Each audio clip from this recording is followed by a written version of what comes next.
What's up guys? Welcome back to my YouTube channel. My name is Olivia Ostrom and in today's video we are chatting all things macros. I know that so many people this time of year have really picked up with tracking macros, and I know that it can be a little bit confusing on what's the best way to do it and how to actually make it sustainable, because macros are amazing, right? It allows you to truly be able to enjoy the foods that you love, but it also allows you to get really detailed with, the foods you're eating and making sure that what you're eating is supporting you in reaching your goals, so you can feel so much more confident in your body. So today I'm giving you some tips on how to successfully track your macros, because a lot of people just willy-nilly track their macros and they're like, why am I not seeing results? So we're diving into some tips that will definitely help you in your journey today. The first thing that I want to say is that if you are not using a food scale, you need to get yourself a food scale. This is my food scale. I honestly hate it and I would not recommend it, but it still works, so I'm still using it.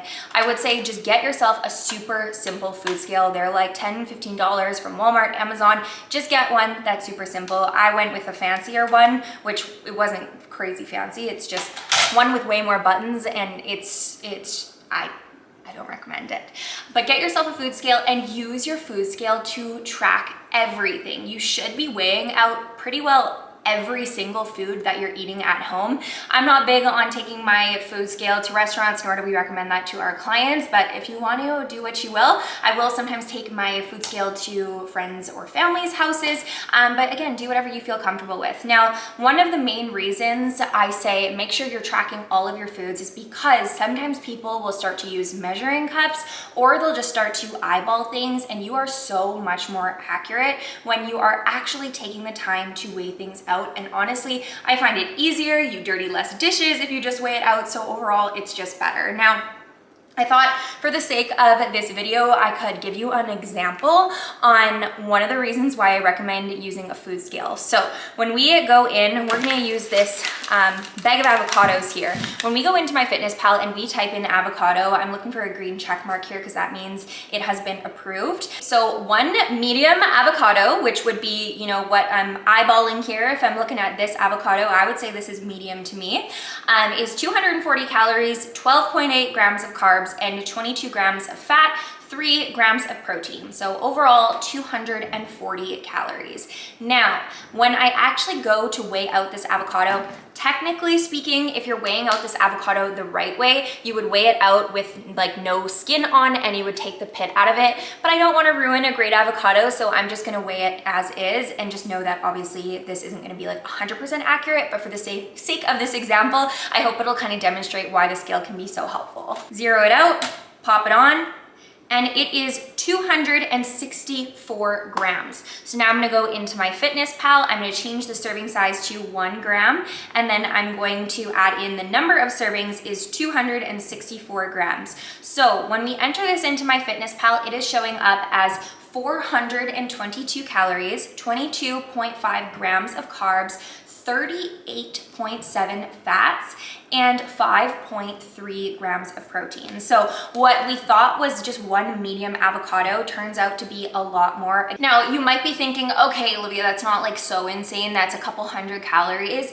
But you think about all the foods that you're eating throughout the day. If you're having, a scoop of oats and you're just using a measuring cup, and then you're grabbing what you think might be a tablespoon of chia seeds, and you're not really, weighing out your coffee creamer, and then you're adding ketchup to your plate, and then you're just kind of estimating that can make a huge difference in your caloric or macro intake. Okay, the next tip to successfully track your macros is to prepare. And one of the best ways to prepare is to actually meal prep. And you're probably thinking, yeah, I've heard this before, but I'm telling you, when you try meal prepping and when you realize how much time it saves, how much money it saves, and just how much ease it gives you, because you're not stressing about what your next meal is going to be. You always have foods prepared in the fridge or ready for lunch. It really does change so much. So give it a few weeks of trying to meal prep, and I can assure you that it really does help you track your macros, because it can be so helpful to have at least protein sources and carb sources on hand. and then all I have to do is cook fresh veggies or prepare a salad or something to get some greens and micronutrients in. When it comes to meal prepping, I usually like to cook all my foods separate and then I'll store them separate in their container. That way I can like mix the foods and like do different things with them so that I'm not eating the exact same thing for, you know, 4 days in a row, because I personally do get tired of food if I'm eating it continuously each day. So at least if I'm preparing things separately, then I can like mix it up and, you know, I can just change up my meals accordingly. So I just went to Costco and I'll show you what a really great meal prep idea would be this week. This bag is leaking and it's nasty.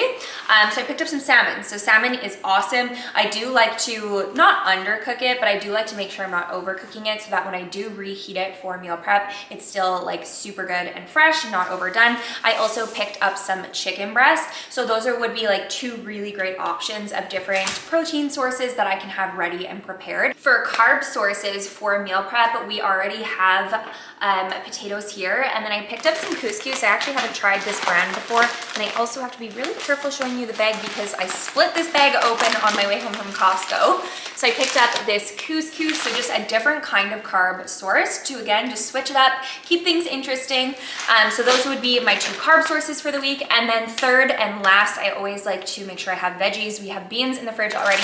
I picked up some asparagus. I picked up a bunch of pre-made salads. These are so easy because they're already prepped and ready for you. You obviously pay a little bit more, but it does save me a lot of time and I'm way more likely to eat a salad if it's super convenient. I always like to keep fresh greens in the fridge so that I can beef up those salads and just add in some more micronutrients. And then I picked up some cucumbers as well. So as you can see, meal prep doesn't have to be complicated. Cooking up like the potatoes, the couscous, I think I said quinoa, but I mean couscous, the salmon and the chicken breast would take literally all of like an hour and a half. And when I'm cooking, I always like to use my oven and I like to be using my air fryer at the same time. Even sometimes Chris will be barbecuing something, so it really does save a lot of time. One of my other favorite things to do for vegetables is to buy stuff frozen because it's flash frozen, so you still get all the amazing nutrients, but you usually save money, and it's just so easy to cook.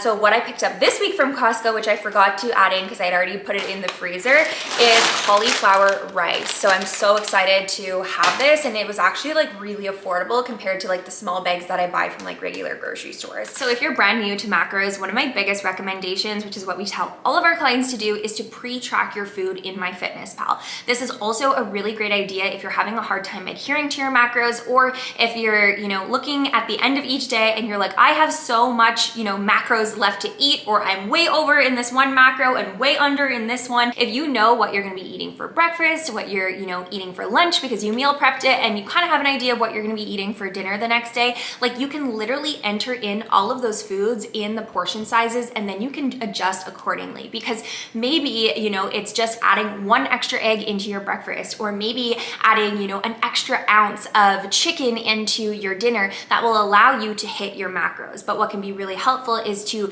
see that inside MyFitnessPal before you actually eat your meal. A lot of times when people eat the meal and then they're tracking it after, that is where you end up playing a massive game of what I like to call macro Tetris, and you have to, you know, chug a scoop and a half of protein at the end of the night because you fell short. So try pre-tracking your food into MyFitnessPal. I can assure you that it makes the world of difference. One thing I did want to mention is that if you are looking for a really great resource to help you with grocery shopping or knowing what kinds of foods you could be eating to support you in reaching your macros, I have a really great grocery guide. There's tons of different tips in there, grocery shopping tips, tips on saving money while grocery shopping, how to build balanced meals, whether you're tracking or whether you're eating intuitively, and it can be really, really helpful. So I'll leave a link to that down below just because I created this and I freaking love it, and I know that it's helped a lot of women. So I will leave that down below for you as well. The next tip I wanted to dive into is to make sure that you're enjoying this, right? At the end of the day, one of the best things about tracking macros is that you can have balance with the foods that you're eating. So I encourage you to incorporate in at least one food that you love every single day. Like maybe that's a piece of chocolate, maybe that's a scoop of ice cream, maybe, you know, it changes for you. Maybe you want a cookie one day and a donut the next day. I really encourage you to add those foods into MyFitnessPal. If you're like, I know I want to enjoy, you know, a nice 5-ounce glass of red wine later on today, pre-track that into MyFitnessPal so it's already added in there and those calories are already accounted for. That way you can work all of your other meals around it. I hope you found today's video helpful. If you did, be sure to give it a thumbs up. If you want to see more talk on macros, I would love to chat some more macros. So let me know what other videos you want to see that are nutrition related below. I'll see you guys in the next video.